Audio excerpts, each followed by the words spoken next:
আমরা জয়েন্ট ফ্যামিলিতে বাস করি, এমত অবস্থায় পর্দার বিধান জানতে চাই।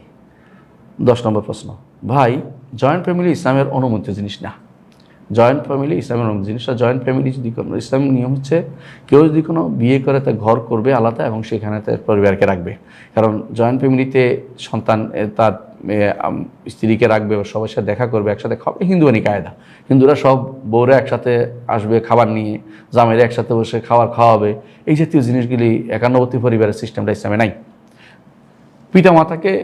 পিতামাতা তাদেরকে দেখাশোনা করবে, তাদের সাথে কেউ থাকবে, কিন্তু বউকে সবার সাথে একসাথে রাখতে হবে জরুরি না। ঘর করবে আলাদা, ঘর রাখবে, পাশে ঘর দিবে, একটা ঘরে থাকবে, নিজে যাবে, প্রয়োজনে পিতামাতাকে হেল্প করবে, পিতামাতাকে বউরা হেল্প করবে, নিজে হেল্প করবে, সব ঠিক আছে।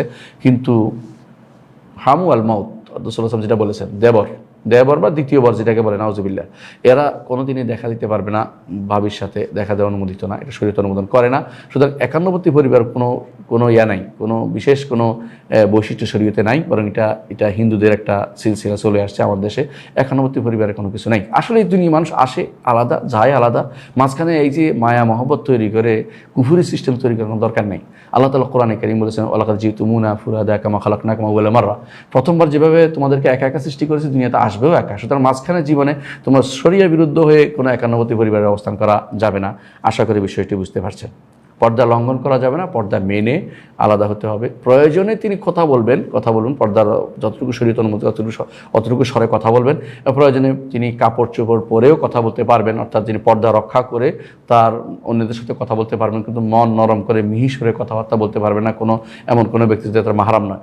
তার যেহেতু শ্বশুর শাশুড়ি তাদের অনুমোদিত তার কথা বলা, সেখানে আপনি পর্দার বাধ্যবাধকতা, কিন্তু অবশ্যই দেওরের সাথে অথবা ভাসুরের সাথে, দেওরা বাহুরাদের সাথে আপনাদেরকে অবশ্যই পর্দা রক্ষা করে চলতে হবে, নইলে অবশ্যই ভিন্ন বাড়ি ঘর ব্যবস্থাপনা করতে হবে। এটা আশা করি বুঝে আসছে। জি, পরবর্তী প্রশ্ন হচ্ছে, জানতে চাচ্ছিলাম যে সকল রিলেটিভসদের ব্যাপারে সেসবের ব্যাপারে যারা জাদু, ভবিষ্যৎবাণী, হাত দেখা ইত্যাদি বিশ্বাস করে এবং কোনো ঝামেলা হলে বিভিন্ন হুজুরদের হাত দেখায় ও তাদের সাহায্য নেয়। শুনেছি সে সকল রিলেটিভদের এসব ব্যাপারে সতর্ক করার পর যদি তারা এসব থেকে বের হয়ে না আসে, তাহলে তাদের সাথে সম্পর্ক ছিন্ন করতে হবে। এটির সত্যতা কতটুকু? দেখুন, যে সমস্ত আত্মীয় বা রিলেটিভ তাদের জাদু টোনায় যদি কেউ বিশ্বাস করে, তাহলে সে কাফের হয়ে যাবে। তো জাদু টোনা বিশ্বাস করার অর্থ এটা বুঝাচ্ছি যে জাদু টোনা হক, কোনো সন্দেহ জাদু টোনা করে, এটা সত্য, জাদুর বাস্তবতা আছে। এখানে বুঝাচ্ছি এটা যে জাদুর টোনায় কিছু পরিবর্তন করে দিতে পারে, জাদু দিয়ে ঠিক করে দিবে।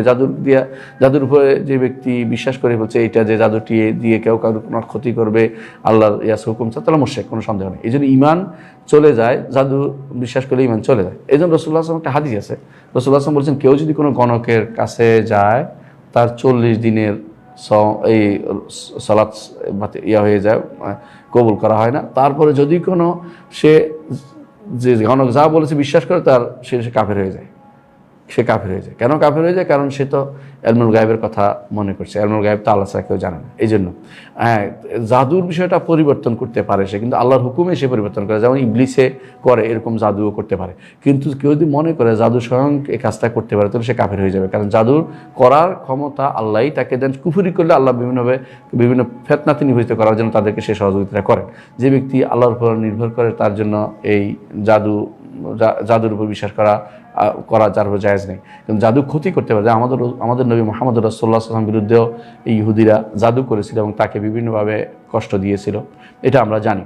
তো জাদুর ক্ষতিকর প্রভাব আছে, এটা আমরা জানি। কিন্তু জাদুর উপরে বিশ্বাস করে জাদু করার জন্য বা এত বিশ্বাস করা, জাদু অনেক কিছু করে ফেলতে পারে, জাদুর উপরে নিজে করতে পারে, এরকম মানুষগুলো সঙ্গে সঙ্গে কাফের হয়ে যাবে। আশা করি বিষয়টা বুঝছেন।